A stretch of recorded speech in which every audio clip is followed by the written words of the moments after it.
Thomas Jefferson once said, all tyranny needs to gain a foothold is for people of good conscience to remain silent. Don't remain silent.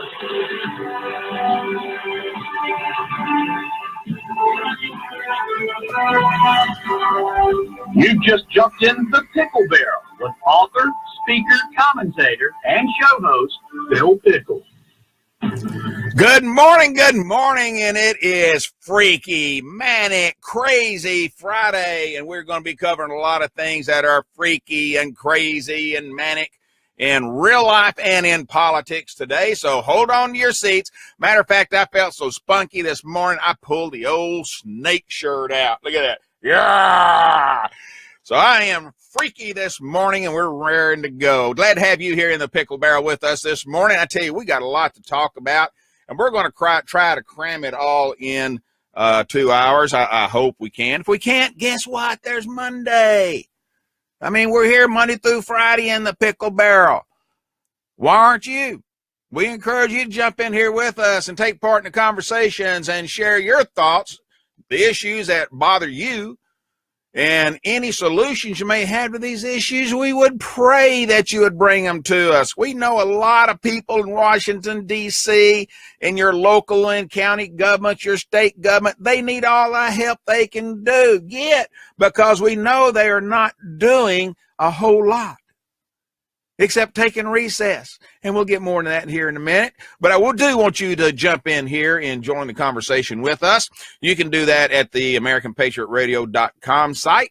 Be sure to get in there, and you can share conversations with a lot of good people in there every morning if you'd do that. We'd appreciate if you would. You can do it right here on Facebook Live. Make your comments right here. I'd look at those as they come up and refer to them. And even the better way you can get involved is to call in, whatever you want to call it, 712-770-4160, and then hit the magic PIN number 263151#. Now look at me, listen to me. When you do that, you're going to be in the queue. When you get ready to talk, you get ready to say your words of wisdom and condemnation, if you be nice about it, hit *6, and that will bring you live on air, and you will be heard all around the world. After all, this is internet radio, you know? Glad to have you here this morning. I tell you what, we do have a lot going on, and before we get into some of the weird stuff, let's talk about politics a little bit.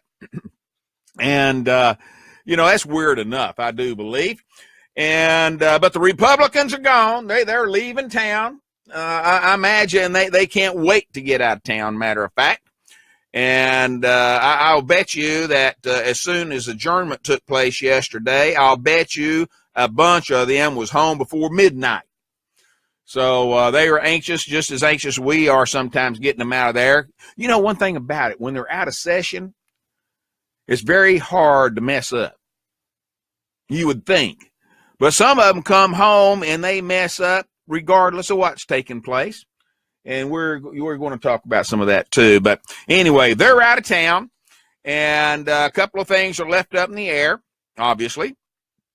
But the big one, of course, I can't tell you how many messages and calls I got yesterday, even though I was on the road a lot yesterday. All day long.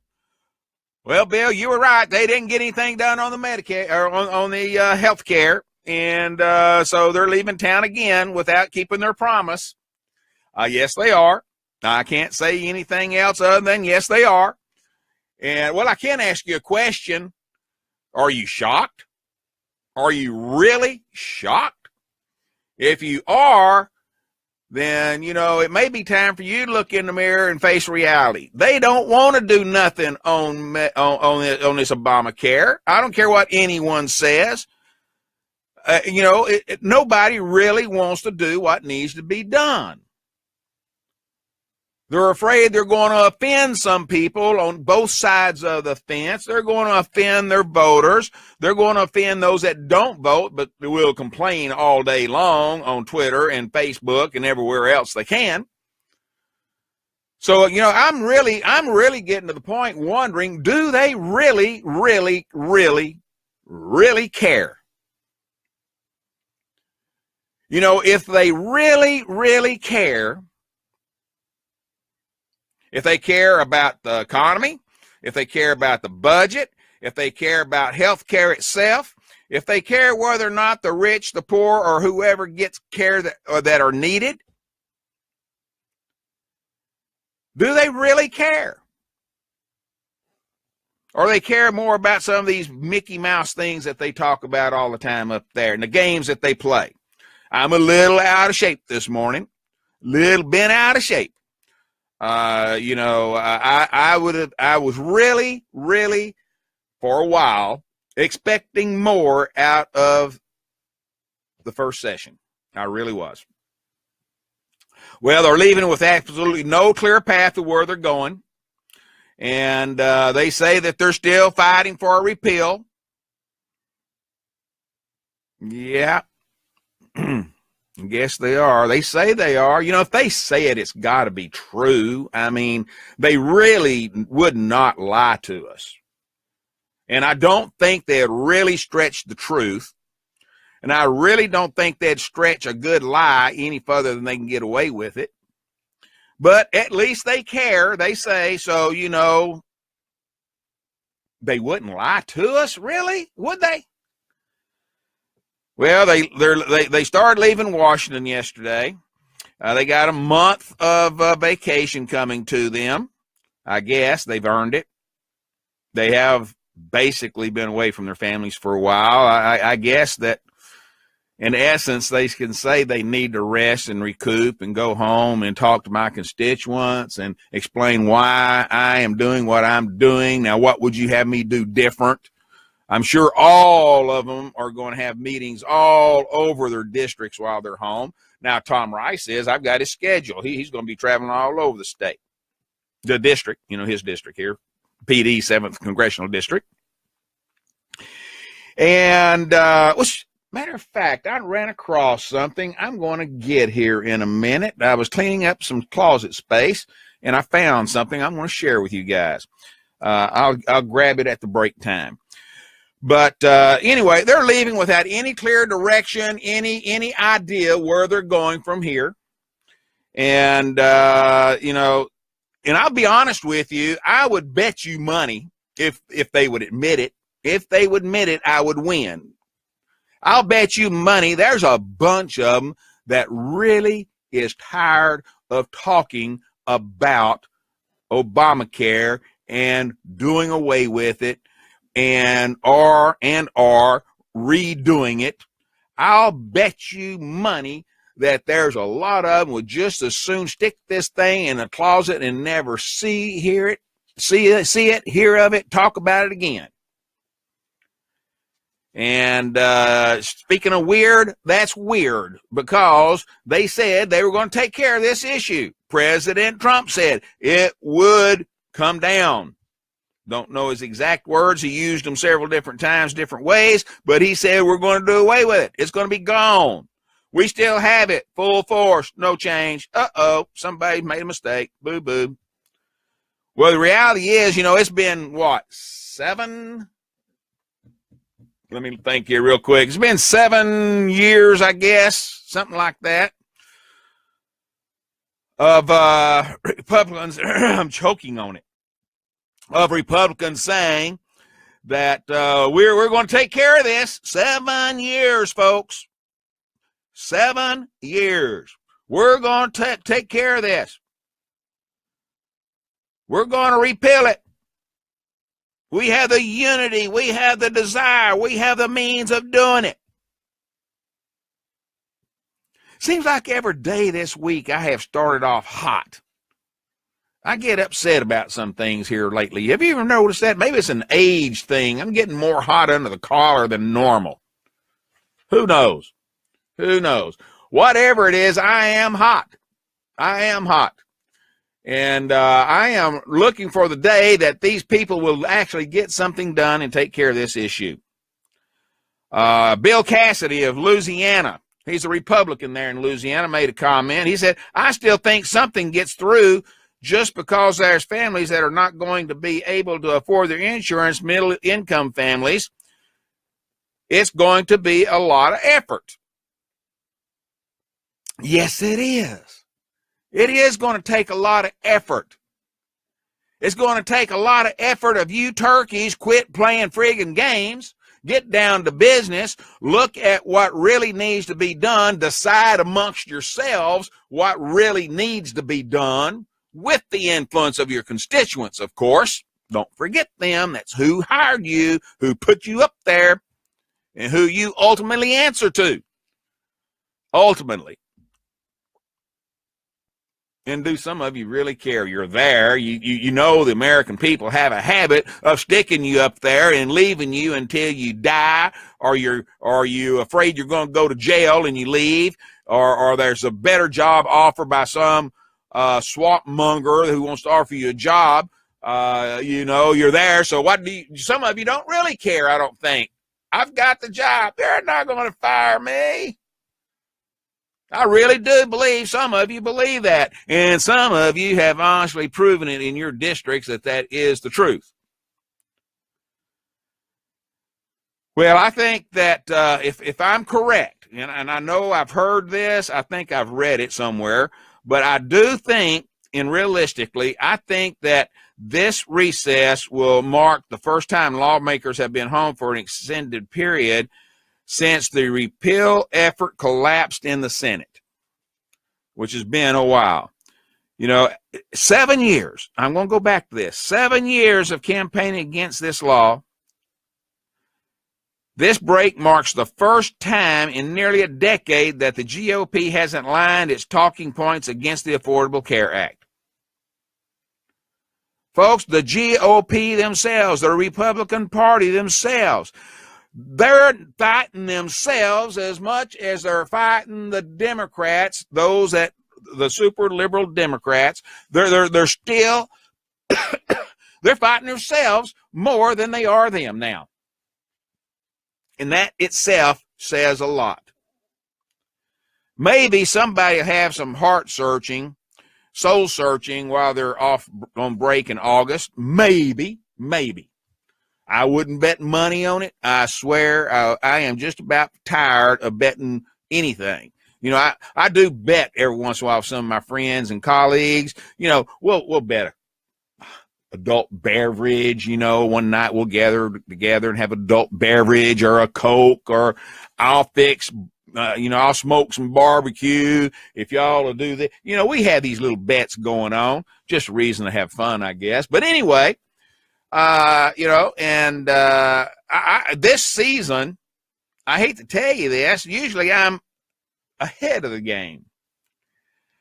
But this optimistic streak in me has got me in trouble this year. Seems like I am about even or losing instead of being the big victor that I've been in the past. I'm holding on, folks, to that little thread of hope. I still am.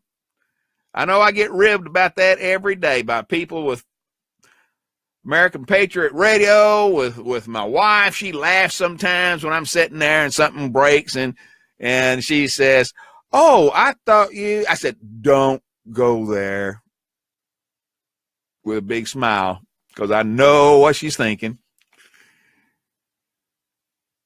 It's really, really a weird season. It really is. I really don't know what's happening. Ted Cruz, the Republican from Texas, says that our focus should be of honoring our promise to repeal Obamacare and no lower premiums. Under Obamacare, the profits of the 10 largest insurance companies have doubled. The insurance companies are making out like bandits, yet Senate Democrats want to give them billions more in taxpayer money. We should be working for the American people, not the giant health companies. Well, imagine that. Imagine that. Good morning, Neil. Glad to have you with us this morning, sir. So, it's a weird deal. It's a weird deal.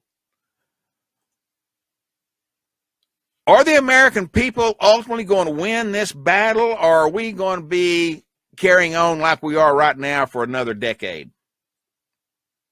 7 years. 7 years is close enough to a decade to consider it another decade. Yeah, I wouldn't be surprised if we do. I wouldn't be surprised at all. Donald Trump doing his best to keep everybody's eyes on repeal. From day to day, I'm sorry, folks, I still have my mixed emotions about Donald Trump. I'm up, I'm down. I'm up, I'm down. But I'm with him on this one. I don't know if it's so much about the repeal itself or the idea of the GOP keeping their word. Now, I know sometimes keeping your word is not the best thing to do. Sometimes you do need to back off and think about what you're doing. And I have no issue with that as long as you have a very understandable reason on why doing so. Okay? I have no issue with that. However, when you go 7 years with not accomplishing a task, it really does make me wonder, is anybody really serious about accomplishing that task?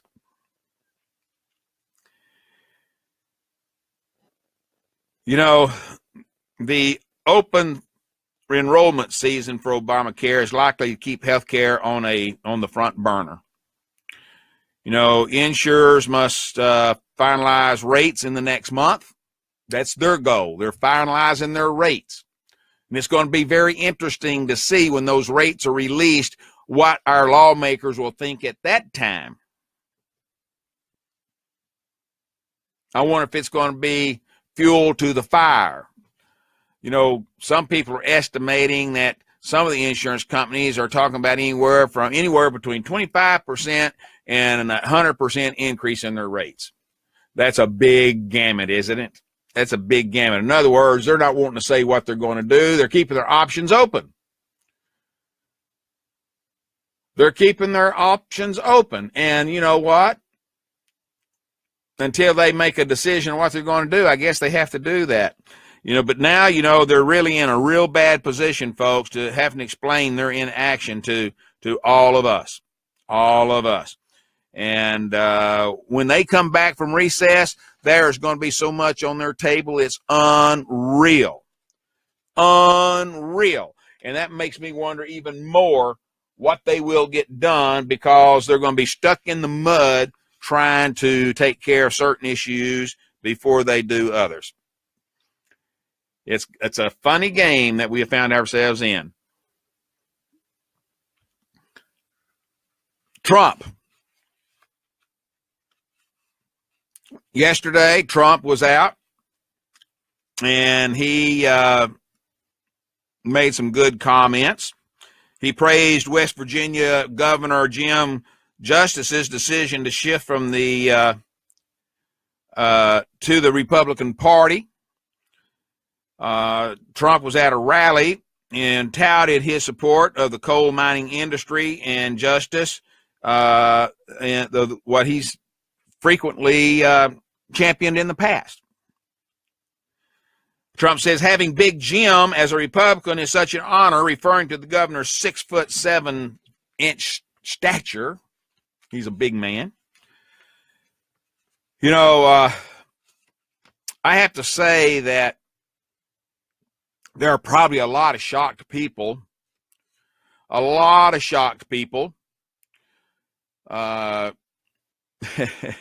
in West Virginia. just like there would be anywhere where you elect an official, then midstream they change parties.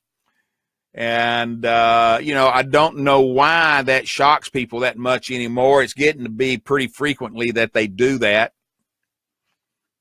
Part of the game. Part of the game.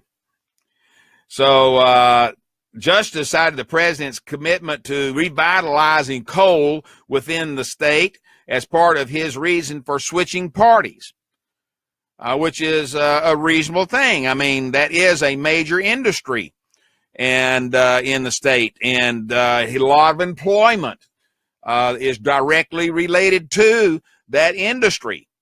And so the governor is trying to protect that industry that is so vital to that state.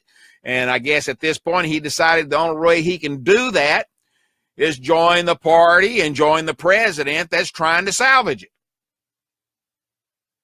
To me, that makes sense. That's not freaky news. That's not wacky news. That's reality.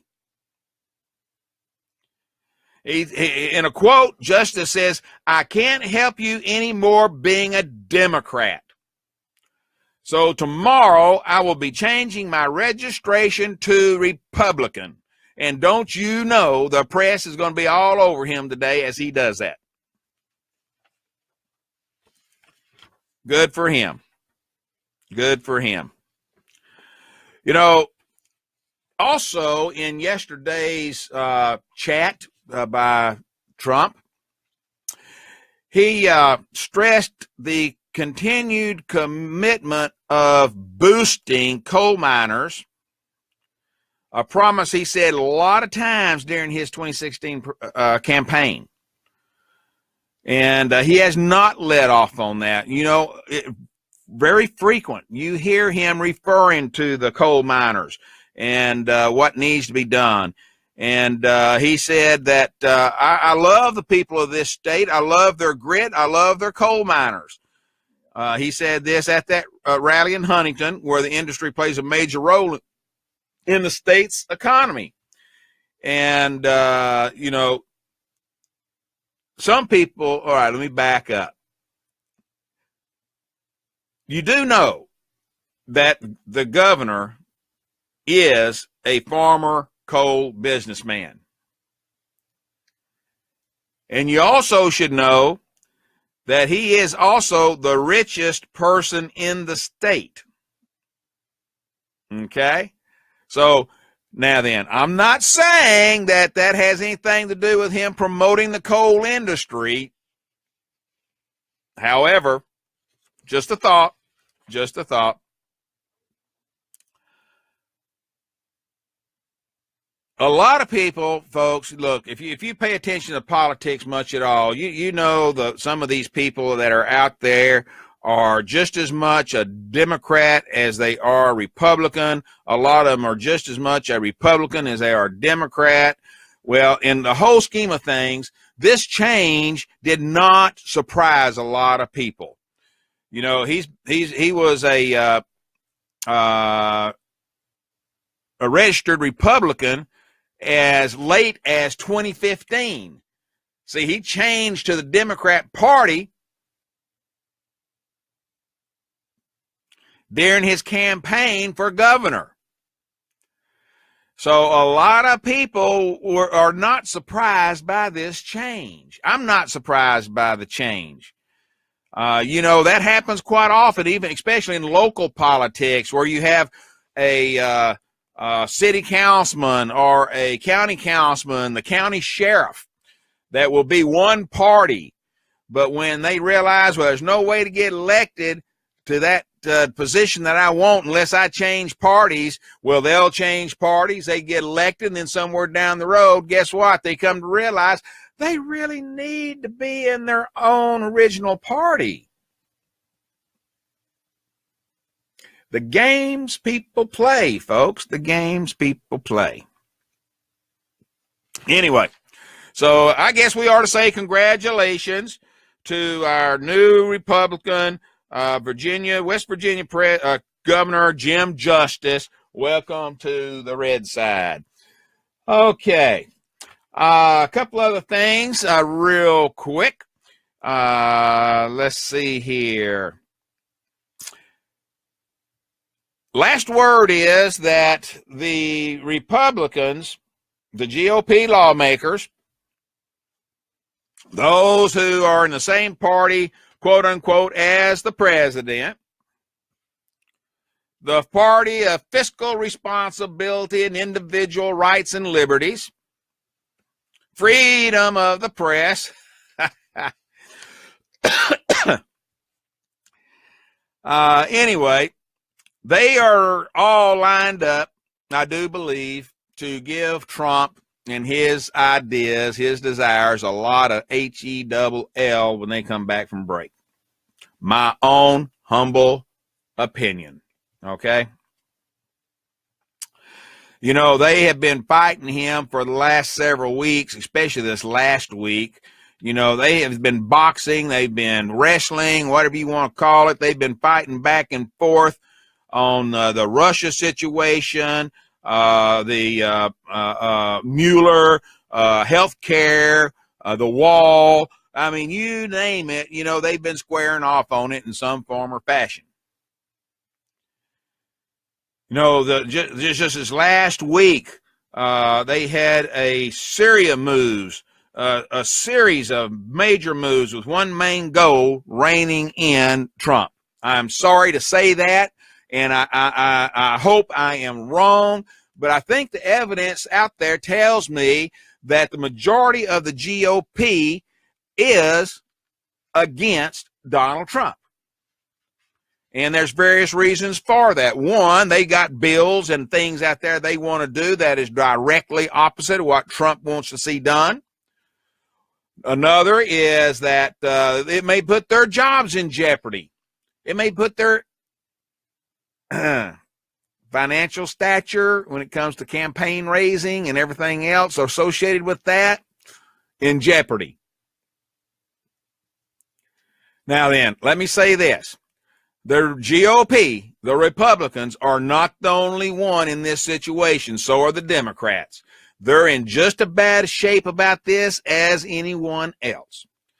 And, you know, this swamp that everybody keeps referring to that needs to be drained, I think that you got Republicans and you got Democrats, you got people on both sides of the fence that are seriously starting to worry about this. And I think they should. And I think the American people need to make sure they are worried about this. And it may take that some of you may have to get off your rump and do something to show them that we are serious. We need things taken care of in Washington, D.C. instead of these friggin' nasty games that y'all keep playing.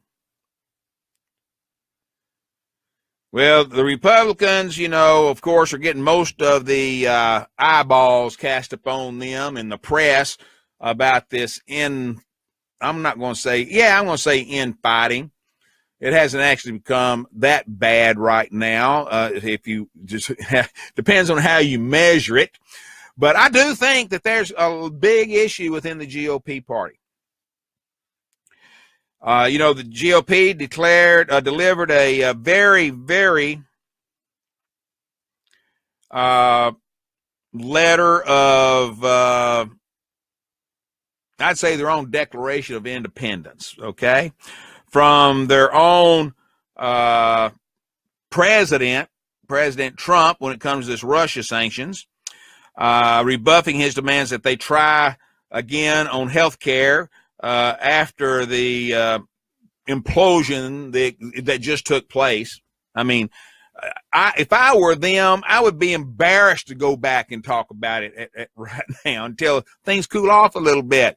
But they can't do that. They got to get something done, folks. They got to get something done.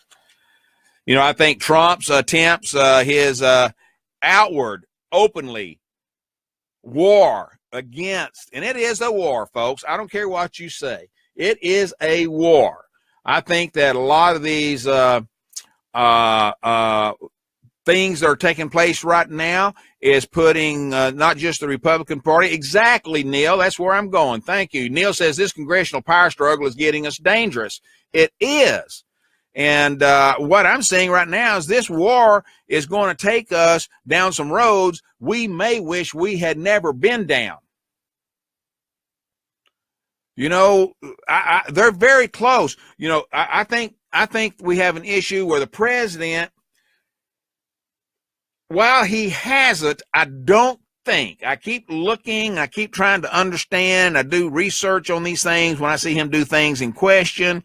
I have not found yet where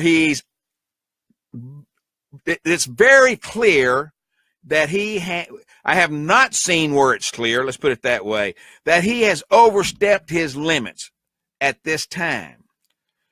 Now, again, Neil and I, we're brothers in mind here. I do believe, he just put in the chat room, Congress is overstepping the executive branch. Neil, I believe you're right, and that's where I was going. I have not seen it, you know, perfectly clear, to my understanding, where Trump has crossed that fence. Come close a couple of times. But Congress, on the other hand, folks, I think they're already crossed that line more than once. I think they've crossed that line more than once. And it's going to be very interesting to see what takes place. Well, they're on break now, so nothing's going to take place for a while except a lot of yik-yak away from Washington. And I think that you're going to see that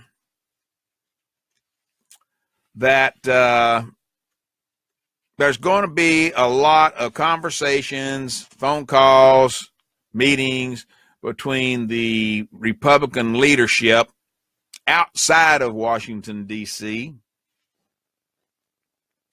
about what they're going to do or how they're going to handle the situation when they get back in town. And I think that Trump's comment about them being total quitters is something I'd take serious, because there's a lot of the American people out here that feel the same way. And I think that number is growing day after day after day. I find it kind of disconcerting that the President of the United States, a.k.a.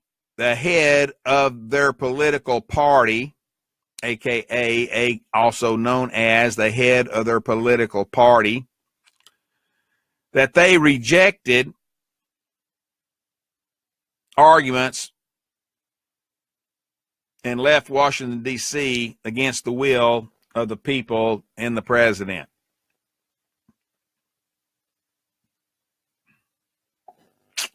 Kind of weird to me, kind of weird. Chat room is busy. Let's go over here. I suggest they immediately fire Mueller. Actually, they are keeping Congress open to prevent POTUS from pushing nominees through, have made up schedule to hamper him. Congress passed 78 nominees through the one afternoon. Took them 100 days to give POTUS a cabinet. That is part of the game, Neil. Absolutely correct. That is part of the game they're playing. And it's my understanding that at this point in any presidency behind us, most to all of the posts and things that need to be filled have been filled. Not right now. Not right now. Game still being played. Oh, Lordy. You know, Bill Cassidy from Louisiana, Republican from Louisiana, he said, he says, I think the founding fathers anticipated a tension between the legislative and executive branches. Yes, they did. That's why they put checks and balances into place. And this is the healthy tension. And this is the healthy tension. Even if the president is our own party, they should still be that tension. I agree. Okay, let me clarify. I am not complaining about the tension. There should be tension. What I'm complaining about is there's no work to relieve the tension that is unnecessary. You know, if you solve some of these issues out there that need to be resolved, that can be resolved, that would relieve some of the tension, and then you could be addressing the tension that's being brought up at the same time in the other areas. Jerry Moran, Senator, Republican, Kansas, agreed. He said, for as long as I've been in Congress, and particularly since I've been in the Senate, I look for a stronger Congress. People need to have a stronger Congress. Yes, we do. You won't hear me argue about that. We need to have a stronger Congress. After all, they're the ones that represent the people in their districts, the individual, not the state as a whole, but the individual in their districts. And that's one reason why I get upset sometimes when people say, well, you know, well, he's a Republican. You know, he's not listening to all the people in his district. And, you know, that is a problem in a lot of districts. You know, even a Republican still represents 100% of the people in that district, not just his party or her party. They represent the people of the district. So what? They voted for him or someone else. They did not vote for him. He's still your congressman.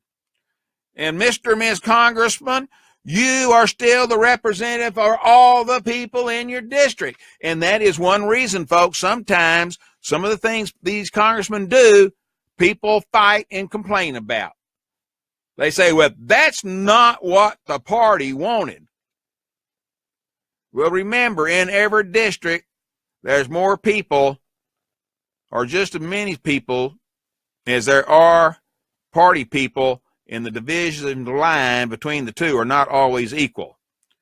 Sometimes the things that get passed and really should be considered and getting passed are those that, like it or not, you know, hey, some of these people in the other party have some pretty good ideas. But again, it's that district. It's the district. Senators represent the state as a whole. Congressmen and ladies represent their district. Just like Tom Rice, the 7th Congressional District here in South Carolina, our congressman. He represents a district. Our district is, some like to say it's very red. I say it's purple at most. We have a very, very, very strong Democrat, and Democrat liberal to super liberal. Most of them are, I don't care what anyone says, they're blue dogs, you know, they're demos, but have a lot of leaning toward the conservative side too. And he does that. I've talked about this more than once. He talks to people on both sides and listens to them, and he tries to explain to each one of them in depth why he does what he does. While some of the things I agree with, some of them I don't, but at least he's doing, it appears to me that he's doing what the people of the district want, if we all like it or not. I think he's really working with the majority on each individual topic, not just across the board, but on each individual issue or topic. And I commend him for that. Okay, in the chat room, Neil, if I was POTUS, I would call Congress back to session early every day. They wanted to control sanctions, I'd make them come back and discuss it. I'm calling on POTUS to open a special counsel on every politician in D.C. If they want to go back decades on POTUS, let them look at all of them. No private citizen will stand up to that kind of scrutiny. Amen, Neil. Amen. Can you imagine? I'll tell you right now, there's some things in my background that would probably shock some people. And but you know what? I have learned a lot since I was a whippersnapper, you know? We learn as we go. I've made some bad business decisions in the past. I've made some good business decisions in the past. You want to look at my family life? I've been married, previously married. So, you know, I'm one of those, oh, gosh, he's on his second marriage. He's on his third marriage. He's on his fourth marriage. Guess what? life goes on. And, this, Neil, right, the witch hunt that you're talking about, if you wanted to, you could go out there and find something on everybody. No matter how righteous, how good, how honorable you think they are, you can find something wrong in their history. Hey, listen to me. Nobody is perfect. Yes, sir. I said it here. Nobody is perfect. And I've said it more than one time. There's only one man that was ever supposed to have been perfect, and look what we did to him. And I'll be honest with you, I do not want those things put in my hands or that spear in my side. I don't. Period.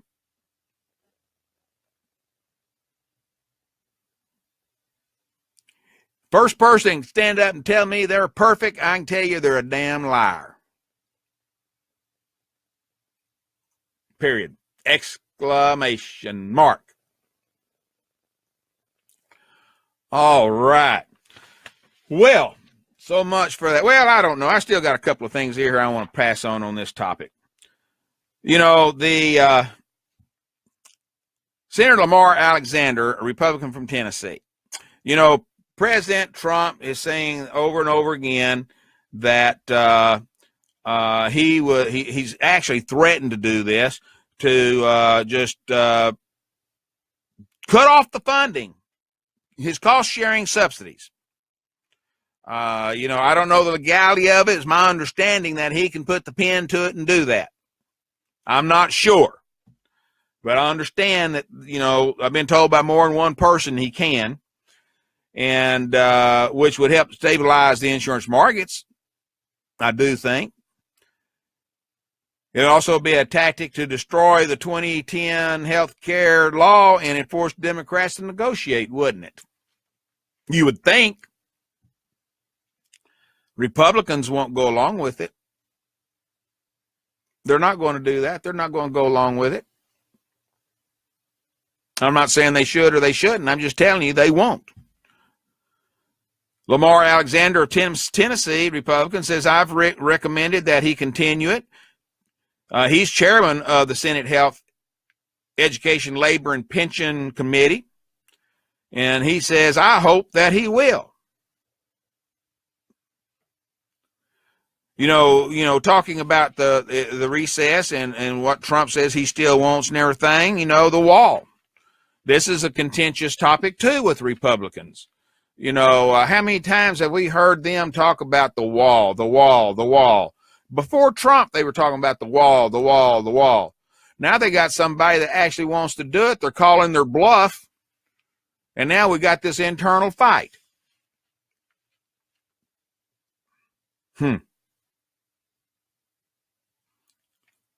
Unreal. Senate Minority Whip John Cornyn of Texas and 3 other GOP senators unveiled immigration legislation yesterday that called for more border enforcement, but made clear that a wall sealing off the U.S.-Mexican border was not their preferred route.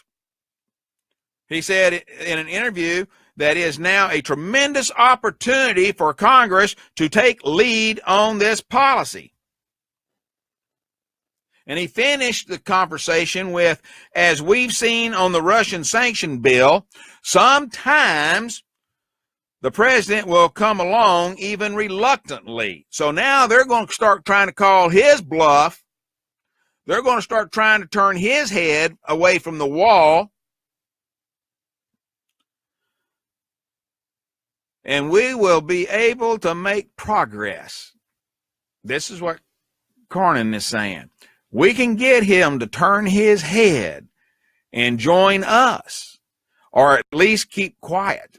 Good luck on the issue. And then we will be able to make progress.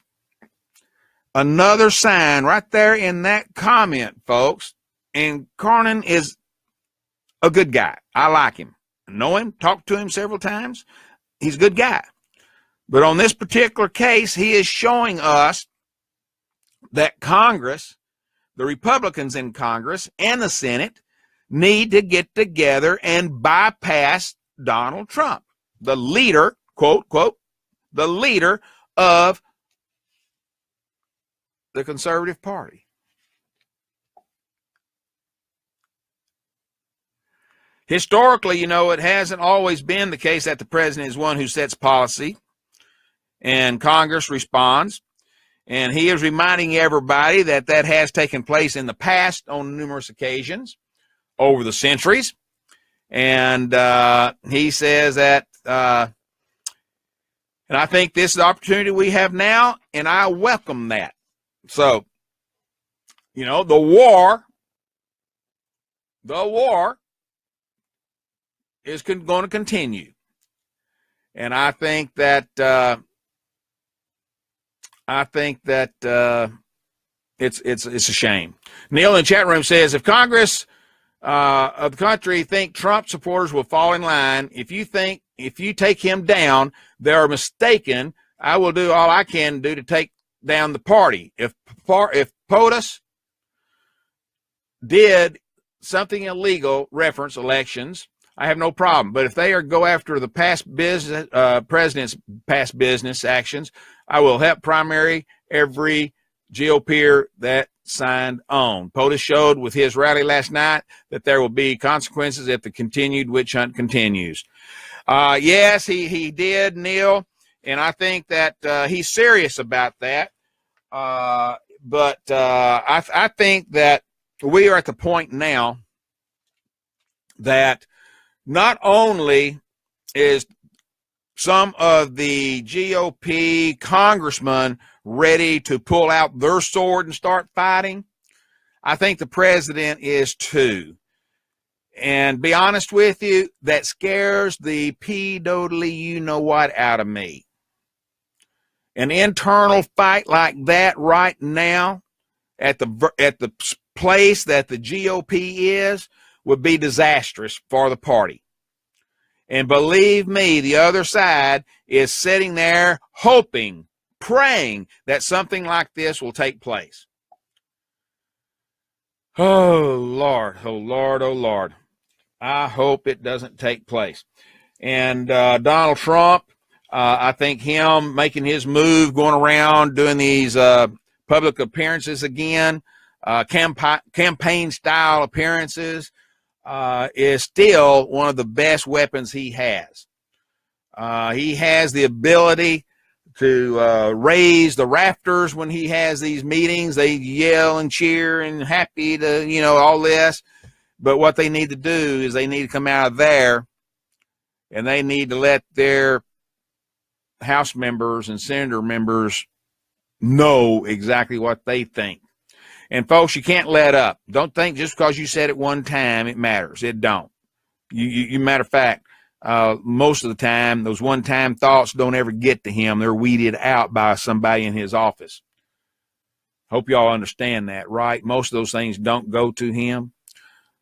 So you need to get with your congressman and talk with them. Now then, don't be surprised if you get a form letter back. They do have a lot of things going on, and they have, now this is the way they work, folks. I know this for a fact. This is fact. These congressmen and senators, they do have a lot of things going on. If they tried to answer every single letter, every single text message that comes into their location, they would never leave the room. They'd be doing this 24/7. They assign certain people to address certain issues, and they got form letters that they sign, that's got the computer signed signature of your congressman or senator on there, and depending on what the issue is, you get that particular letter. Okay? Now then, if you've got some clout, if you know one of them personally, oftentimes you'll get responses. I have to knock on wood that most of the time, I say most of the time, I will get a text message or a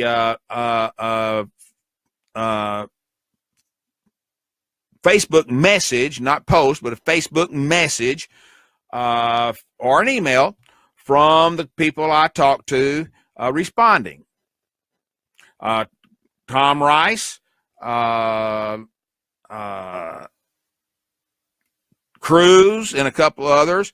I can't remember once that they've ever declined answering me on something. Let's see.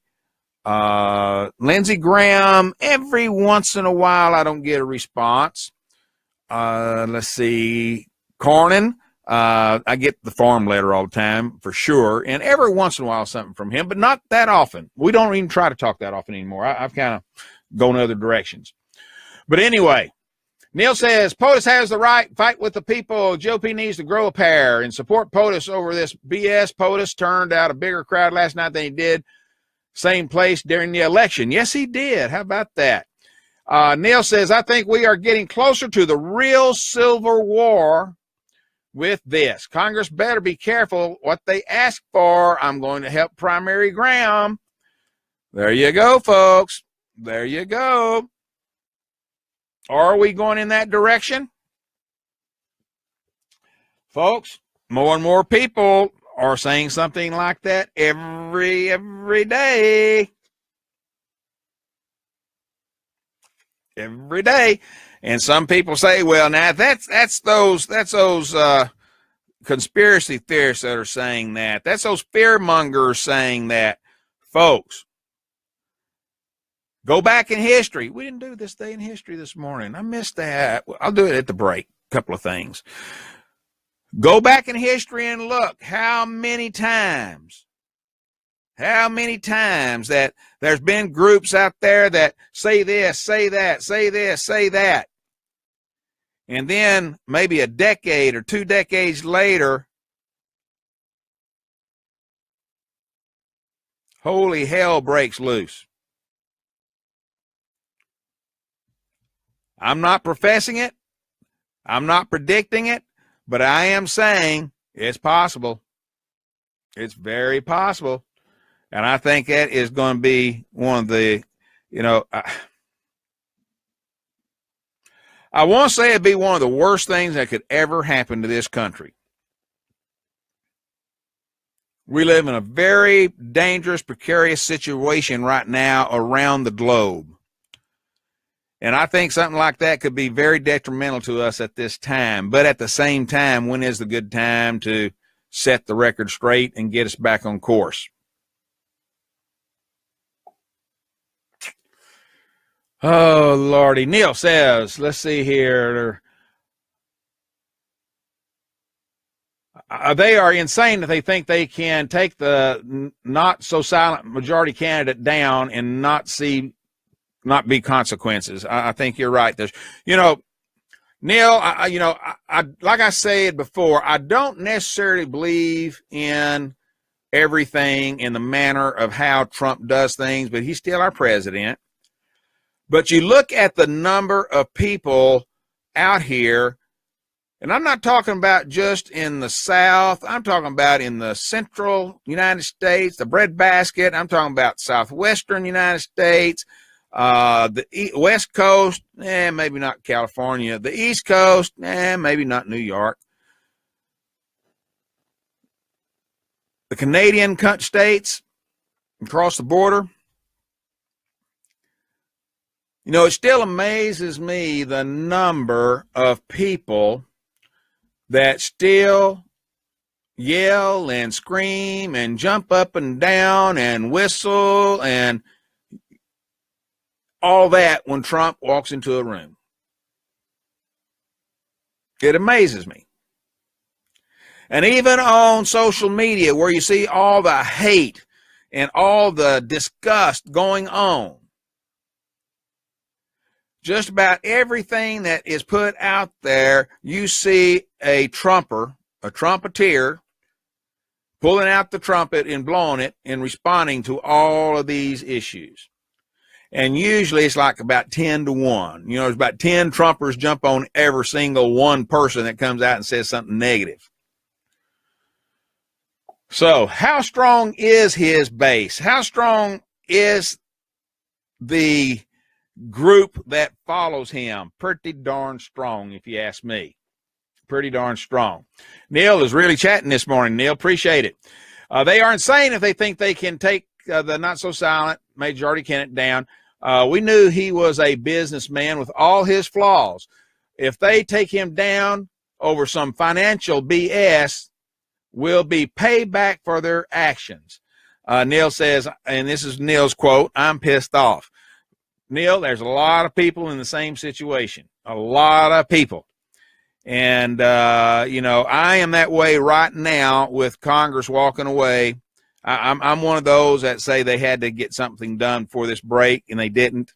And I'm really hacked off that they would not get their act together and take care of some of this business for the break. Because now when they come back,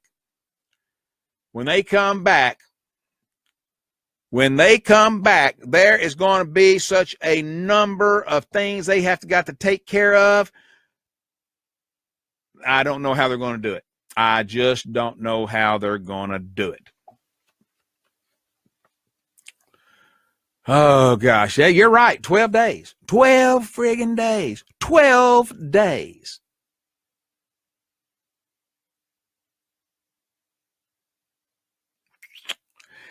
I don't know. I don't know. Going to be something to behold. Going to be something to behold. All right, we're approaching the top of the hour. I think we're going to go ahead and take our break right now. And if we can, let's get some good patriotic music in here playing.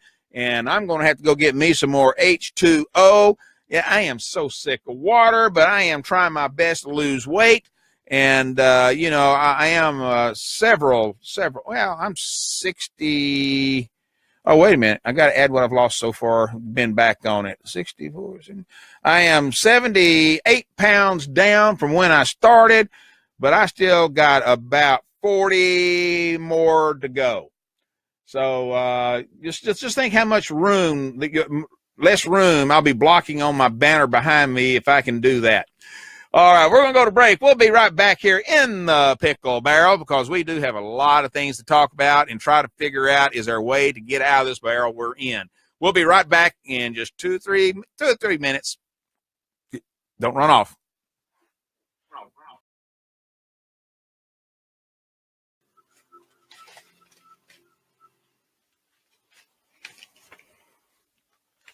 That was Keep On Keeping On, D-Rock. Look up and follow D-Rock over on Facebook at My D-Rock, MYDEEROCK, and follow on Twitter as well at D-Rock Country. You're listening to In the Pickle Barrel right here on AmericanPatriotRadio.com.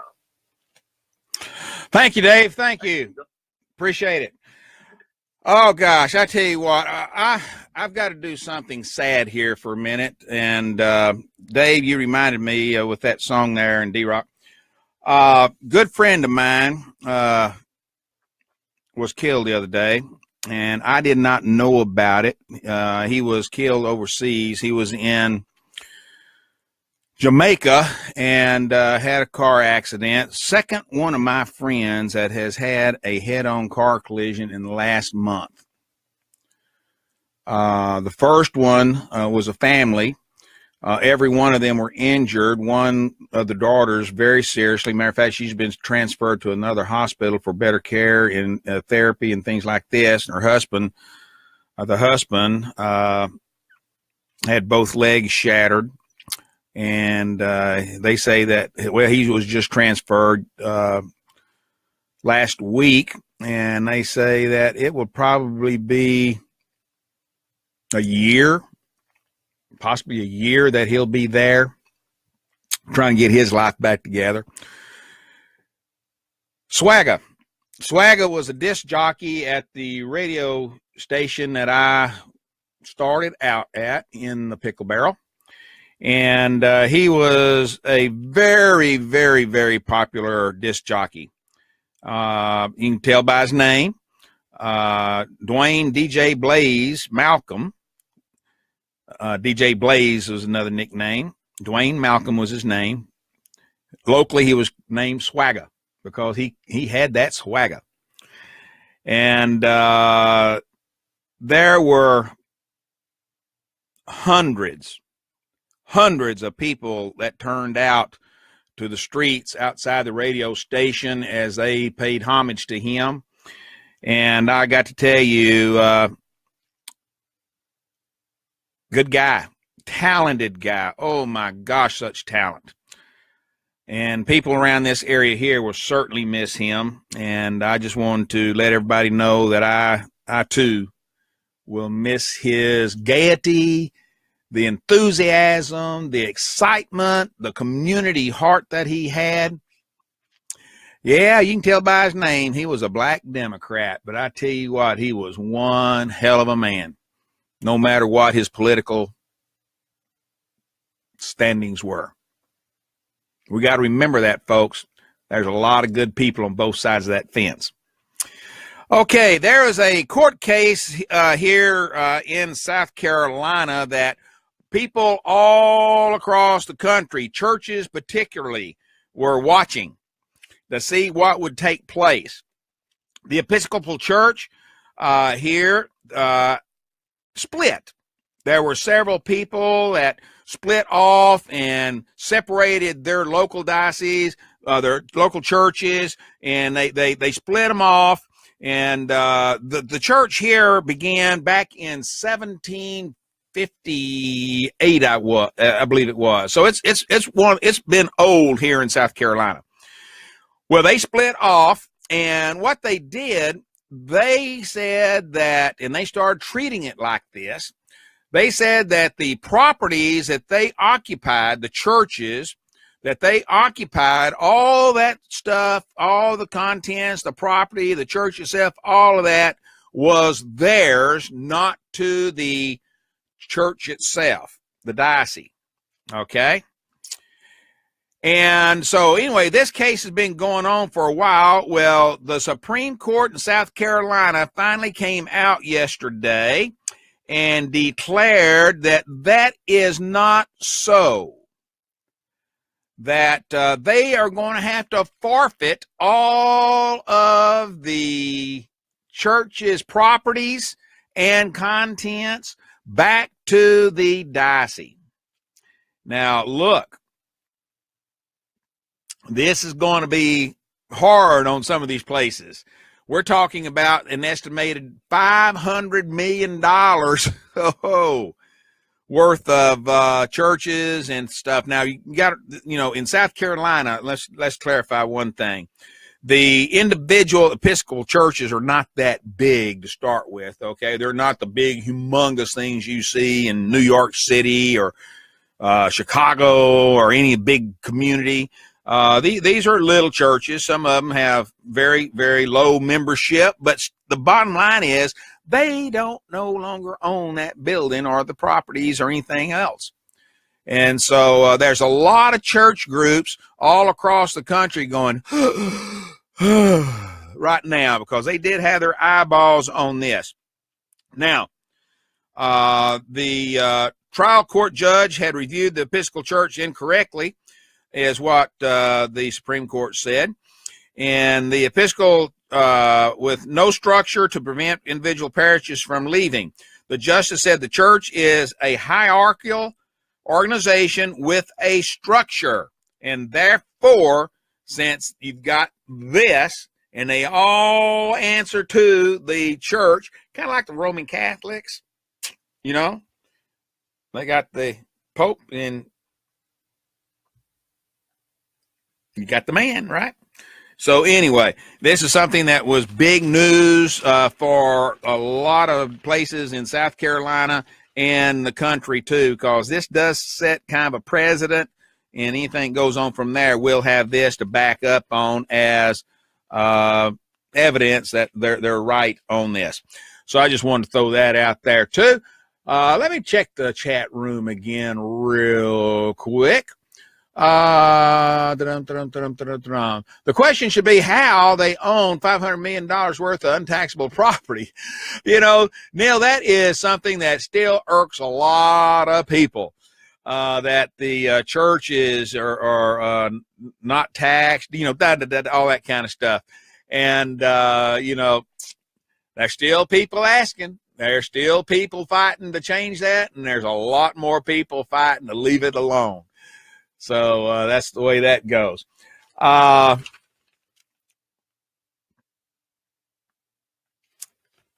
Okay, I got to do it. I want to break out here. This is Freaky Friday, and I got some freaky things I have found over the last several days, trying to keep up with some of the weirdness that's going on out there.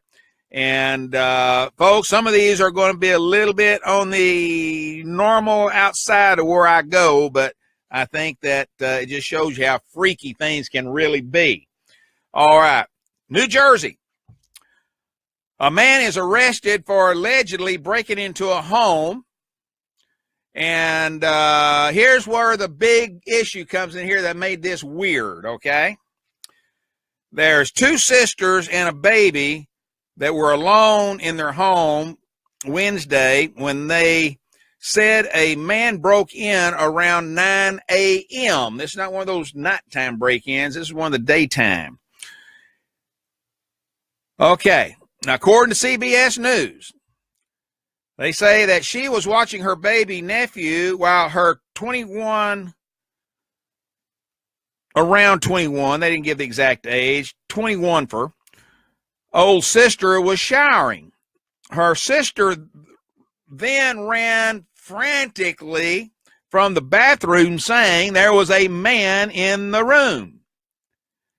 Now then, the man had taken off all of his clothes, and while she hid behind the shower curtain screaming at him to get out, he crawled in the shower. Now, folks, evidently, according to the report, is that she did not know this guy either. It's somebody that saw her, evidently. And according to some of the reports, says that he just wanted to be close to her. Had no other intentions, just wanted to be close to her. Okie dokie. Now, I don't know about y'all. But that is kind of weird. Neil says, stop with that. I've been threatened with taking a property due to taxes. You can say that all you want, but I don't have $1 million to fight for it. Okay. Talking about his property and the taxes. Okay.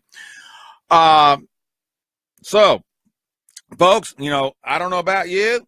I don't think I'd ever had that problem. I don't think I'll ever have that problem. Oh gosh. Anywhere. Kerrville, Texas. Nice little town. Not a big town, little town. Kiss frontman Gene Simmons is no pun intended here, utterly thrilled by a new calf that was born there that had a striking resemblance to his black and white markings to the face paint that he wears when he's on stage. Now, I have seen him live, and he does look weird. You think it looks weird in pictures? It looks more weird in real life. He tweeted his admiration for the calf on Sunday, saying, "This is real, folks." Now, this calf was born last Friday, August the 2nd, and in a ranch near Kerrville, Texas, which is about 60 miles southwest of San Antonio, folks. For those of you not from Texas, you just go down past San Antonio, down past the Alamo, and then you head southwest. It's right before, if you're familiar with Texas, it's right before you hit the oh gosh, lost my thought here. The old church route, you know, the old churches, Mission Trail. It's right before you get into the Mission Trail area. So that's where Kerrville is. And just to share with you, I don't know if I'm supposed to or not, but I did print these photos because I wanted to show you this. And I read the photo and it didn't say anything on here, but I couldn't. So I want you to look at these and tell me what you think. Now, come on. Don't they look familiar? Don't they look similar? I mean, look at the paint, the hair. Look at the tongues. I mean, those guys look like they could be twins. For those of you that don't have Facebook Live watching this, you can go to Facebook and watch it later. But I'm telling you, I thought it was weird. I mean, very weird. But anyway, that happened in Kerrville, Texas. Okay. This happened, oh gosh, this one was from overseas. This was in Britain, I believe it is. E-mobile phones, they don't call them iPhones over there, they're e-mobile phones, could be blocked for use in cars. The mobile phone today is, you know, let's face it, this thing right here is with me 24/7. And I was a late bloomer to the cell phone. I just, you know, held on for a long time.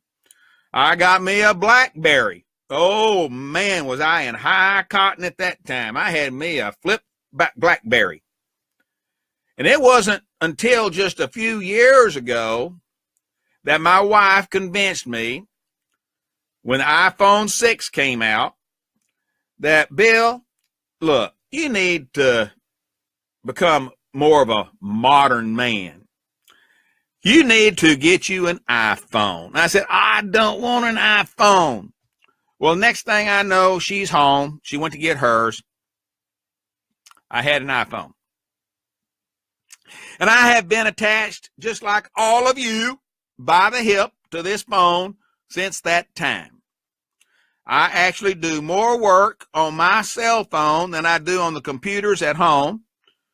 My Chromebook, I use my phone more than anything to communicate and to write. Well, they are saying that the mobile phone today being a must-have item, even in the smallest towns or villages there, and here too, by the way, it is normal to see a person using one. It was, however, not always that way, because it was for the use in, you know, you could not use them in your car. Because a lot of people were in the car and they wouldn't work. And then, you know, now they do. You can get them anywhere. You know, it was redone. You know, I don't even listen to the phone itself. You know, Bluetooth. You know, I can put my phone up there. Phone rings. It rings through the radio. Most of y'all already knew that, I know, but I only started doing it a few months ago.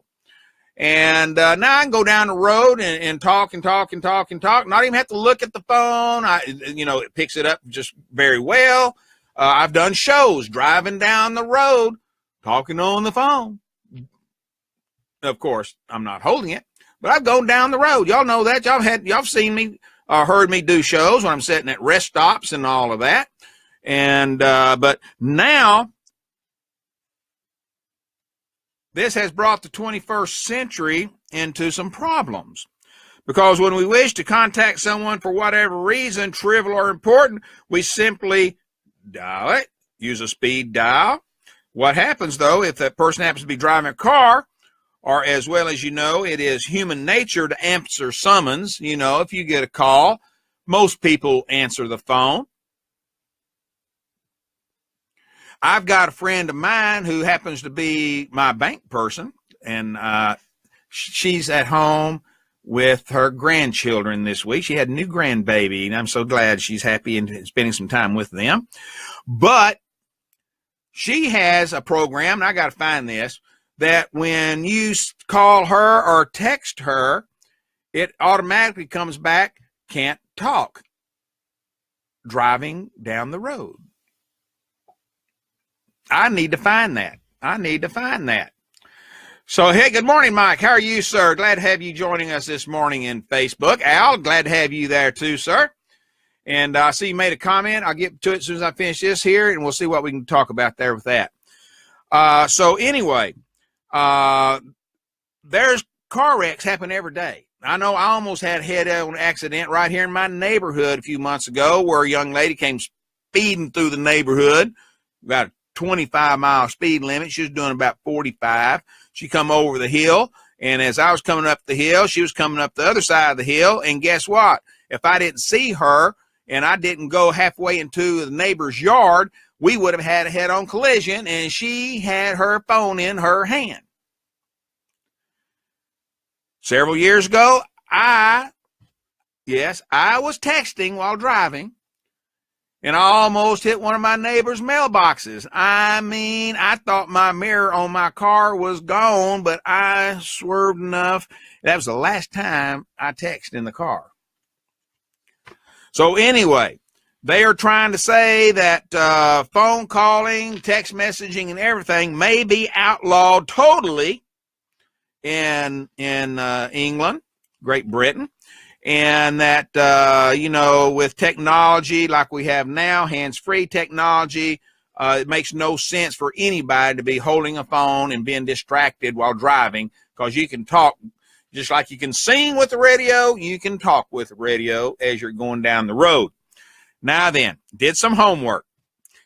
This law will have a 200-pound penalty.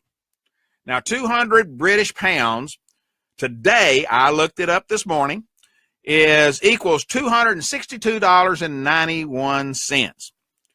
And 6 penalty points on their insurance. And if a death occurs when a driver is texting or talking on the phone, they are subject to penalties up to jail for life. Kind of makes me think it'd be a good time to quit talking on the phone as you're going down the road, doesn't it? Oh, gosh. The pound is way down. That's true. It is down. Dollar's going up, though, hadn't it? And, well, dollar's kind of so-so, but the stock market has gone way up, isn't it? Come on, retirement investments. Keep on growing. Yes, sir. Keep on growing. Please. It's getting closer and closer and closer to the 2 years away. Wife can retire full benefits. Okay. Oh, mercy, mercy, mercy. We talk about the future. Did you know in real life that we now have RoboCops in a police force? Yes, sir, we do. It's in Dubai. There is a RoboCop joined the police force to fight real crime. This came out in, I just saw this as I was doing research. This actually came out on the 9th of June. That in Dubai, they got it as the Omni Consumer Products is the name of the corporation. It's a mega corporation. Says they do have a super cop, and they're calling it RoboCop. And Dubai has now got this. I didn't print a picture of this. I wish I had of, but it's a robot. It is a robot. It's not a, man machine combined. It's a robot that patrols a busy area of the city. And he's clad in colors of the Dubai police uniform. His metal is the same color as their uniforms. He's wearing a hat made out of metal like theirs. But it can shake hands. It can salute, military style salute. It can read vehicle license plates. It is equipped with cameras and facial recognition software. It has video. It can help police watch for risks such as unattended bags, things like this. And the good thing about it, they say, is that this policeman is on duty 24/7. Does not take vacation, does not take time off. It is on duty 24/7 to report crimes. And so I think that's kind of cool, kind of neat, but I find that kind of weird. All right, now I told you I had a couple of weird things that I want to talk about, and I'm going to save the worst till last. The worst till last. Coca-Cola. Coca-Cola is going to China. They are putting in the cherry Coke out there. They've had Coke for a while, but now they're going to put the cherry Coke out there. And the picture on the can is going to be Warren Buffett. Now, all of us have seen these Coke cans with people's names on them, you know, so you can have one and you're like, I can have one that says Bill. My wife can have one that says Susan. And you've seen the flirty advertisements where, you know, cute girl gets one delivered by this guy and he starts walking over there and turns away because there's somebody else talking to her. And then she comes over to the restaurant tent there, and she brings one with her name on it and one with his name. Oh, how sweet. How sweet. But anyway, Warren Buffett is going to be on it. Now, folks, I don't know why, but, you know, he is the head. You know, he's a man of principle and noted for his frugality, all in spite of his staggering wealth. You know, of March of this year, he's the second wealthiest person in the United States with a net worth of almost $79 billion with a B. He has pledged to give away 99% of his fortune to philanthropic causes when the time comes he's gone. And, you know, so I guess they're honoring him by putting his face on that Coke can. Now, I've got a lot of Coke cans, Pepsi cans, things like that over here in my collection, you know, that has presidential people on them, campaigns, you know, baseball, football championships, things like that. But I don't think I'm really going to go out and try to find one with Warren Buffett's picture on it. I just don't see it, you know. Okay, check the chat room again real quick. Amazon only passed him for a few hours. He's still number one. Amazing. Amazing. I go around trying to save 20 cents a gallon on gas. He don't have to worry about anything. That's the way it goes. That's the way it goes. Oh, gosh. Now, you know, they announced they were going to do this on Buffett, by the way, on March the 31st, and everybody thought that it was an April Fool's joke until they actually saw him for real in China. So anyway, I thought that was kind of cute. Okay, now this one, folks, is going out there, and then I'm going to get off the weird news. This was kind of weird, and I've done some research to verify this really happened, because I just could not picture it. And I found several sources, legitimate news sources, that had a story on this not on the front page for sure, but they had it. A man was arrested. This was back in June of last year. A man was arrested trying to scan his manly part, his penis, on a supermarket self-service checkout. I told you this is stuff that I normally don't talk about, but this one just befuddled me. You know, I can remember when we didn't have cell phones. I remember when we didn't have supermarket scanners. Never saw anything like this take place, and I hope I don't. But can you believe that someone did this? And the headline on it was, "This is not a pipe dream." Anyway, the store said that they gazed in amazement at the huge, shiny new Xerox copier in the general office when this cane showed up. And they said this is something that is kind of juvenile behavior, and quite frankly, peanuts compared with what happened in other stores. And, well, this was another incident where they had something similar, except it was a woman's upper part, her breast, okay? So I guess this guy thought he was going to top that. And he said, but this case is absolutely, frankly, peanuts compared, he's talking about the breast, to this case. And so when the male worker saw one of his colleagues at the store looking kind of funny and kind of staring and going, he looked over and this guy was in the self-serve doing this. And so they said that the police were called. The staff described the staff described what took place and identified as much as they could the avenging piece of body. I don't know. And anyway, they say now that they think that this may start a trend. You know how those people walking down the street just turn around, just get knock down somebody, punch them deadly. Some people have been really hurt bad with that. Now they're saying that they think that this may be a trend that may be starting. And folks, I tell you what, I don't know.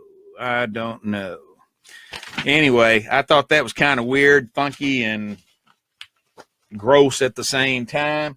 So anyway, that's my weird and freaky Friday news for the day. Woo-wee. Let's go back and check the chat room, see what's going on. Oh, God. Let's see here.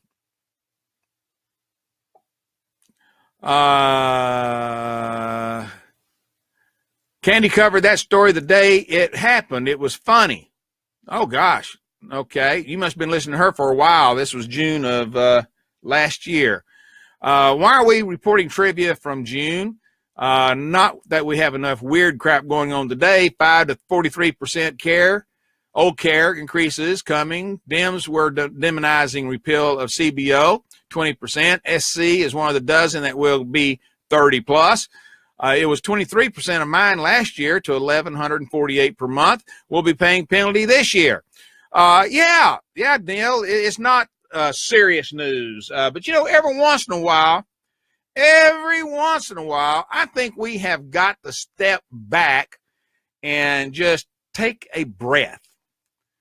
And, some people don't.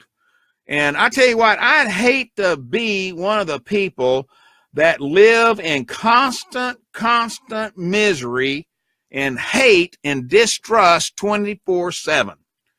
I think sometimes we've got to step back. Like sometimes you got to take a vacation. Get away from the house, get away from the job, get away from all the things that you have to do every day. Just get out there. And I think most psychologists would agree sometimes it's good just to escape, whether it's physically or mentally. Take a deep breath and just relax. And that's why I do this. Every once in a while, I'll do these Freaky Friday things. And that's why my wife and I, we will do sometime. We'll be sitting around here and I'll be looking at the yard thinking, God, what I need to do will be there Monday when I get off the show. And we'll just jump in the car and we'll go somewhere for the weekend. So next weekend's her birthday. And I am trying to come up with a surprise little road trip for her next weekend. Just to escape, get her away from work now. She's the one that works 24/7. She's on call 24/7. And so I try to get her out of town and we'll do something weird, weird. Okay. All right. Now then, let's get back to some of the other issues here that I've got here. There is a study that's been done that older people die on the job more than young people. Believe it or not, they're studying this. And as there was a time that people looked forward to retire. There was a time that, man, when it came retirement time, you punched that clock, you left, and you were gone. Well, I'm seeing more and more people. I'm seeing more and more folks that do not want to retire. And a lot of them, it's not because they can't, that they need the job, is that they just find retirement boring. They would rather be out working and being around people, doing something than sitting at home in a rocking chair doing nothing. Well, I, for one, I'm the same way. If I wasn't that way, I wouldn't be doing this show every day. I can't imagine being retired, sitting there doing nothing. And so, you know, I found retirement to be my relief from boredom. It gave me a cause to be active.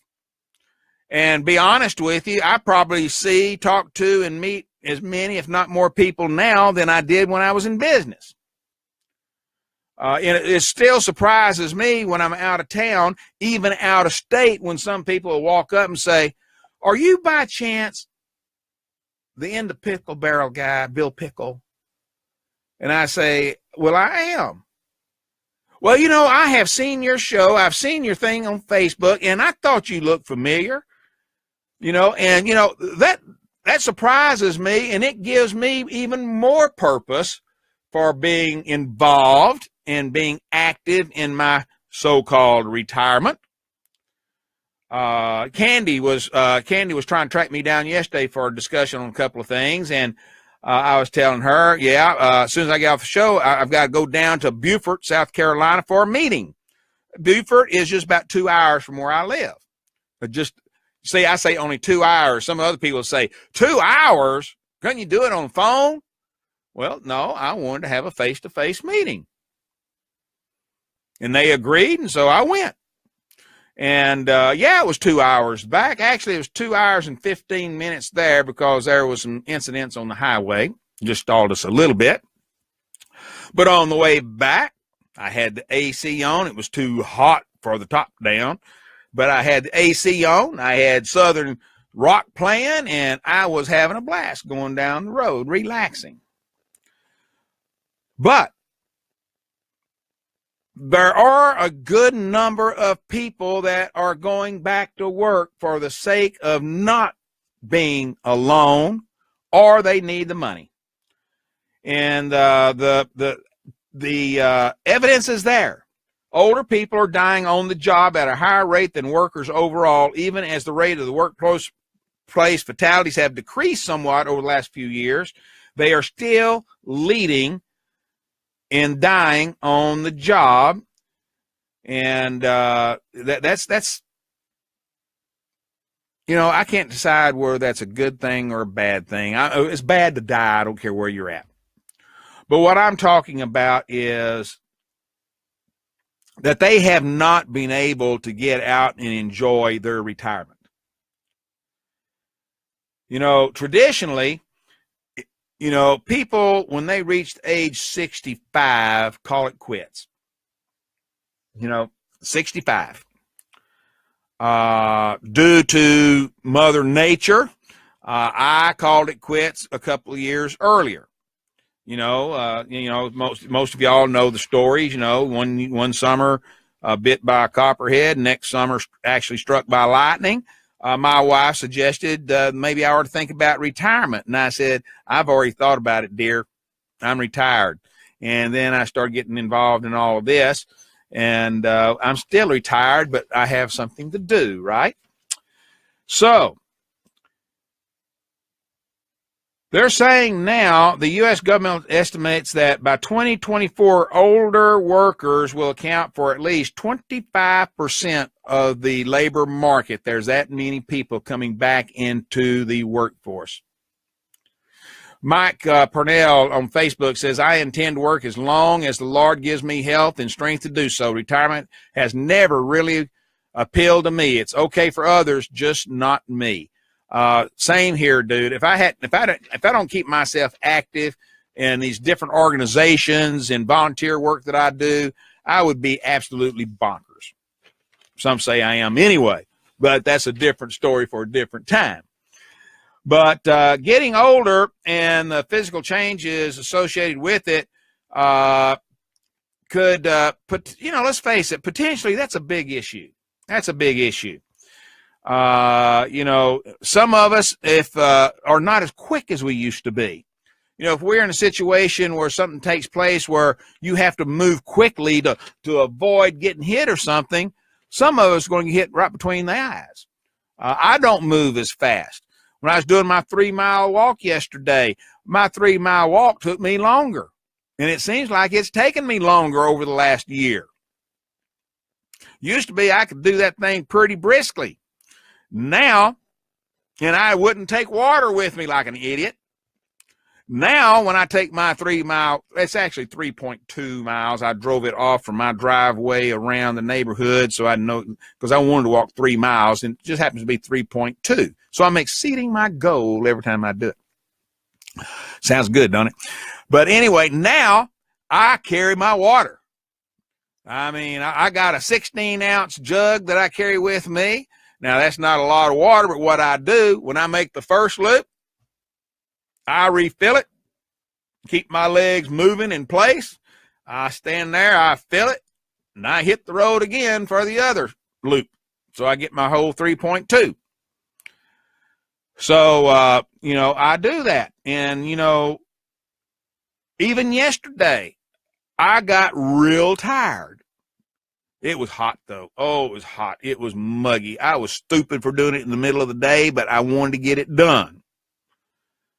I haven't done it every day like I used to. You know, I skip a day or two here now and then. And so I'm back on my diet. I got to lose the weight, and I got to walk, and I got to drink plenty of water so I don't just lose my weight. I don't want to lose my life, too. So I'm trying to keep hydrated. So in 2015, about 35% of the fatal workforce accidents involved 55 and older, or they made up 1,681 deaths of the total 4,836 fatalities for that year. Workplace deaths. People fall. The older you get, the more inclined you are to fall. You don't move as fast. That just happens. That just happens. So the federal data, the AP analysis that the AP did is based on data from the Bureau of Labor Statistics, census, and fatal occupational injuries, and they also had 1-year estimates. And so this is not good. This is not good.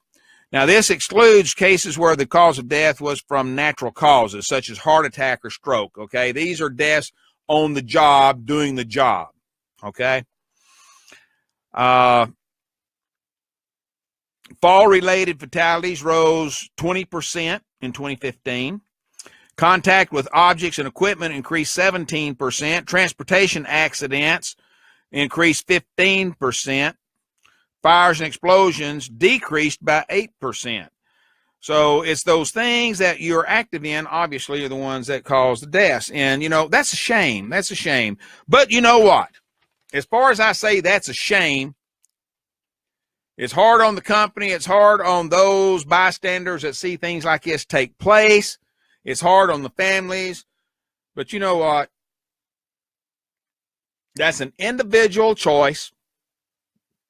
And as long as they can do the work or feel they can do the work and they want to do it, and their bosses are happy with work they do, so be it. It's not my job or your job to judge them. It's crazy. It's crazy. Neil, wear sunscreen. I'm going also later. All right. Thank y'all for being here this morning. And I tell you what, I do wear the sunscreen, Fletch. I put that stuff on anytime I walk outside now. All right. Y'all have a good weekend.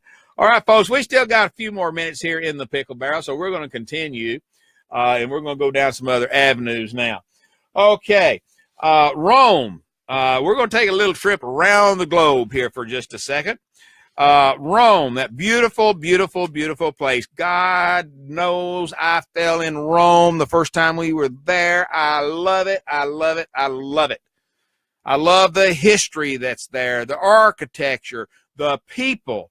Folks, I tell you what, everything I heard from people about when I went to Rome, do not do this, the people hate us, blah, blah, blah, I found right the opposite. We had a blast. Of course, my wife and I have a habit of having a blast on our trips, but the people in Rome were polite to us. We had dinner with a couple of them. We'd go into a restaurant and they'd be crowded. They'd invite us to join them at their table. They would buy wine. I'd buy wine. They'd buy wine. We'd sit there and have a party. And everybody was courteous on public transportation. Cab drivers were courteous. Some of them didn't speak English as good as I do, but, you know, they tried. And we just had a blast. Well, water everywhere. That's one thing I liked about it. Water everywhere. You had the canals, you had the rivers, you had the fountains, you had the ponds, water everywhere. Well, now, if you go look at some of the pictures that you'll see, they are in a bad crisis. The Tiber River. Oh, God, how beautiful was the Tiber River. I mean, you got the Vatican right in that area. You got the old castles in that area, museums. You got so much to do there. The old city. And the Tiber River right down through the middle. Most recent picture I saw of it is you have this little bitty stretch of it in the center, about the width of one column to the next column of river in the bridge. And there's several columns going across. One column to one column. And the rest of it is knee-high in weeds and brush. It looks more like a marsh than it does a river. And some of it is dry enough it has cracks. Fountains. I did some looking, and one of the fountains in St. Peter's Square at the Vatican is completely shut down. They shut it down because of trying to conserve water. And, you know, that is a shame. That is a shame. Lake Bracciano, I think that's the way you pronounce it, Bracciano? I can't remember how they pronounced it now. I'm sorry. It's outside of Rome. It now is under emergency order as of this past last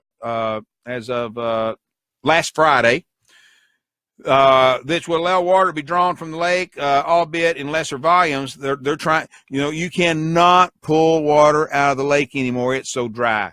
There's pictures of it where it looks like, to me, in the photos, that you can go out a good half mile to a mile inside that lake and not touch water. You know, we've had instances like this in California in the past. I'm not sure how their drought situation is today. That'd be an interesting thing to find out. But, you know, again, Mother Nature and overusage by people. You know, you can't blame it all on Mother Nature, folks. Some of it you can, but remember, there's more and more people utilizing the water also. And more farmers, because you got to feed, you got to have crops to feed the additional people also. So don't all of you wackos that say everything's due to our treatment of the nature badly. You can't say that. And it's not all global warming either, folks. All right. So there's that. Oh, Lordy. For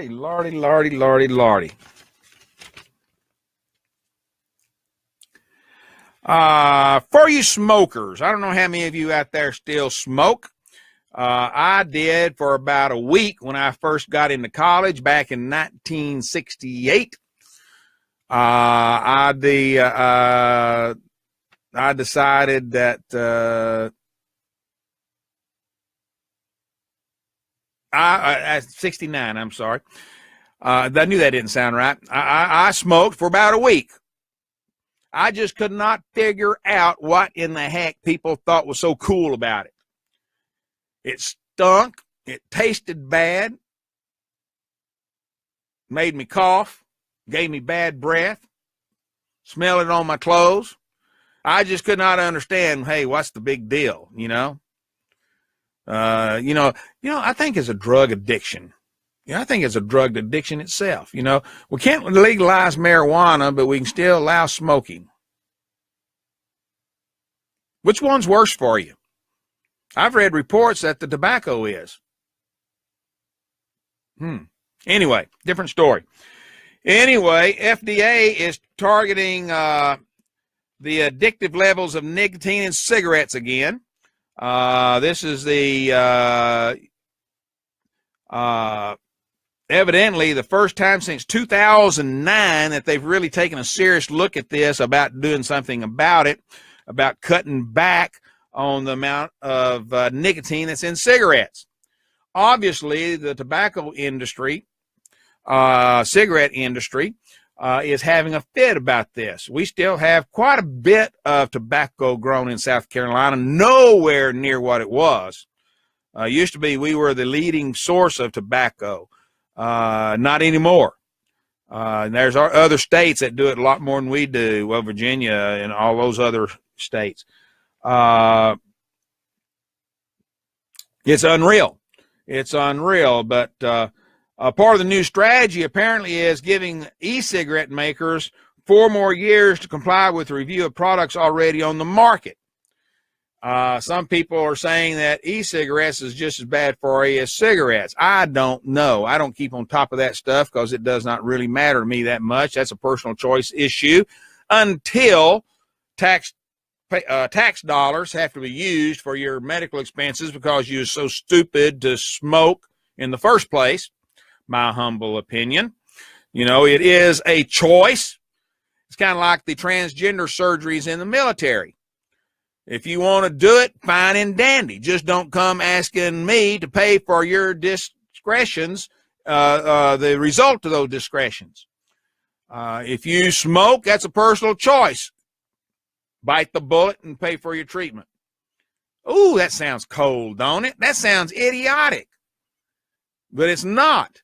It's a choice. It's a choice.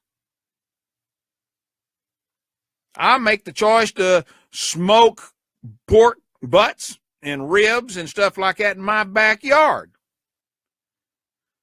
If a spark flies out of the smoker and it starts a grass fire or the tree that it's under, which is very tall, by the way, not close to it, if it sparks a fire there, it's not the fireman's fault. It's not your fault. It's my fault. And I should pay the consequences. I believe that's the same way when it comes to drinking. I feel it's the same way when it comes to smoking. I believe it's the same way when it comes to drug abuse. That's a choice you made, and by God, if there's penalties, if there's injury or sickness or something like that, you should be the one paying for it, not me and your neighbors. Damn, I sound mean all of a sudden, don't I? Rawr. Snake time, you know? Okay, anyway, that's just another one of my thoughts on this Friday. Oh, gosh, let's see here. What else have I got over here that I can spew out real quick?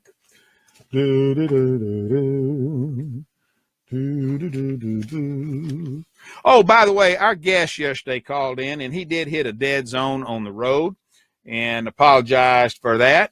And he said that he thoroughly enjoyed being with us and re-invited me to come out and take a tour of his plant. And I'm going to do that within the next week or two, give him a call and go out there and look at that. And if I might even take a few pictures of it and put it on American Patriot Radio so y'all can see what all the excitement is out there in that area. And I hope that's okay. All right. Oh, I tell you what, let's do. I'm going to pick on some damn Yankees. No, not damn Yankees, because we know damn Yankees. The difference is a Yankee is someone comes down to the South and visits. A damn Yankee is one that comes down here and stays. Now, that's a joke, folks. I don't believe in the damn Yankees, okay? But I do believe that Mayor de Blasio is in deep trouble in New York City. I do believe they are in deep trouble. His job approval rating is wilting this summer.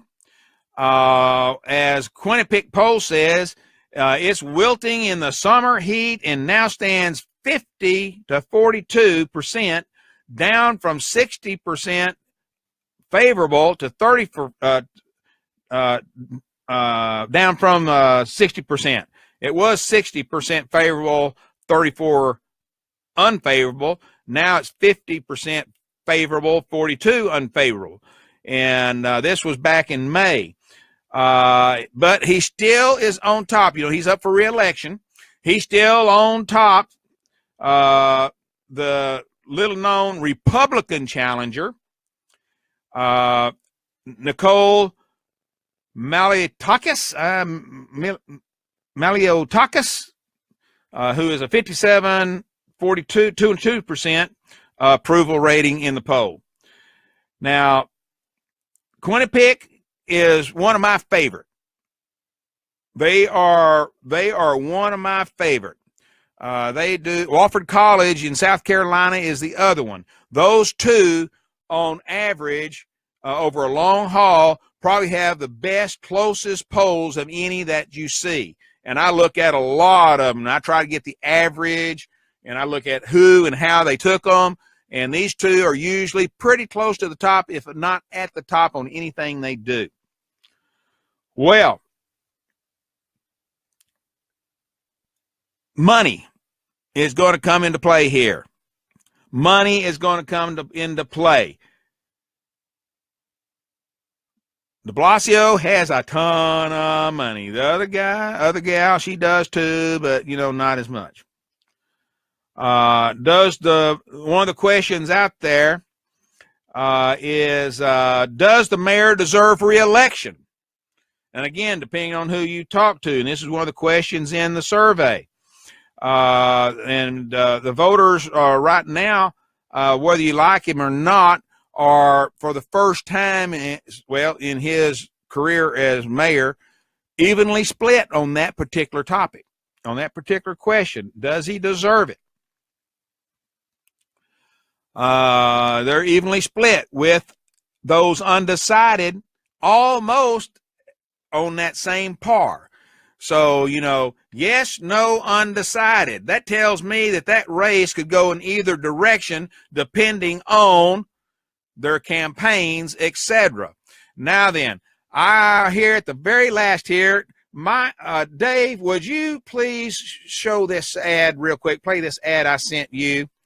I want y'all to listen to this. I'm not supporting, I'm not endorsing, I'm not recommending anything this candidate. All I'm doing, I want you to listen to a good political ad. Listen to the content of it and what she says and how she says it. This is a lady running against, well, just listen to it.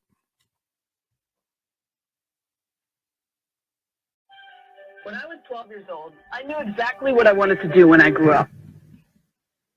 I wanted to fly fighter jets, aircraft carriers, because that's the stuff I wanted to do.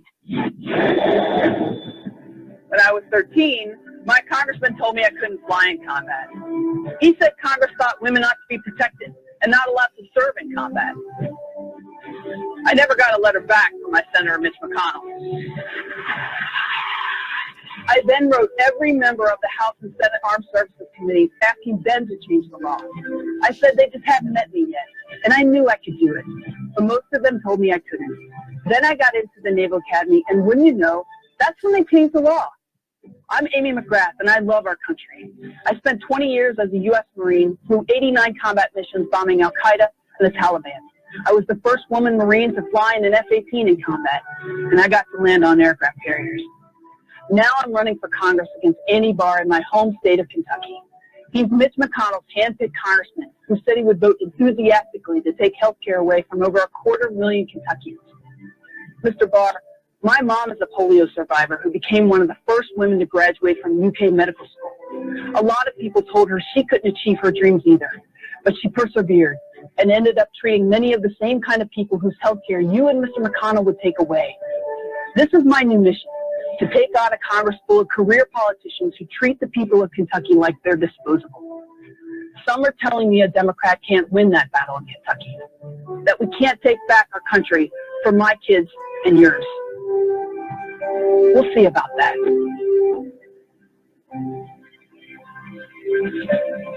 All right. Thank you, Dave. Thank you. All right, folks. Now, look, I don't care if she was a Democrat or Republican. I don't care if she's a woman or a man or transgender or whatever else I have to be politically correct to say. Just say I don't care. That was a good ad. And the reason I say that, she hit bullet points while saying this wasn't happening. She said what she did to overcome it and what other people can do to overcome it. It was positive. It was negative. It was optimistic. It was kind of sad in ways. But overall, she hit some points that American people are listening to, and she addressed them. And, I think that was one of the best political ads I have ever heard. And I would just say, I wish more people would run ads like that. Substance and vision. All right. Well, I tell you what, I will tell you this. I think you have heard enough of me today. You've heard enough of me for the week. So I'm going to booger out of here and tell you to have a great weekend, and thank all of you for being in here with me and having a good conversation on different things. I'm not going to go down the list of names. All of you on Facebook, all of you in the chat room at AmericanPatriotRadio.com, thank you for being here. Y'all have a safe weekend. Have a great weekend. And we'll see you back here in the Pickle Barrel Monday morning as we start a whole new week on trying to find a way to get out of this proverbial pickle barrel we're all in. Have a safe one. Have a good one. Bye-bye. Dave, what's up next? Hey, everybody. Thank you, Bill. Lots going on today. It is Friday, after all, full schedule, everything from Kids Corner, Happy Hour, the Golden Age of Radio. Chuck Scholl's going to be there with the Golden Age of Radio course, followed by ILMT with Mike DeZeno later on to the evening, all the way on up into the midnight hour when Reverend Foster Clark returns with Friday night, midnight romance gospel hour. So stay tuned. No reason to leave ATR. Always something exciting happening here. Thank you, Dave. Bye-bye, y'all.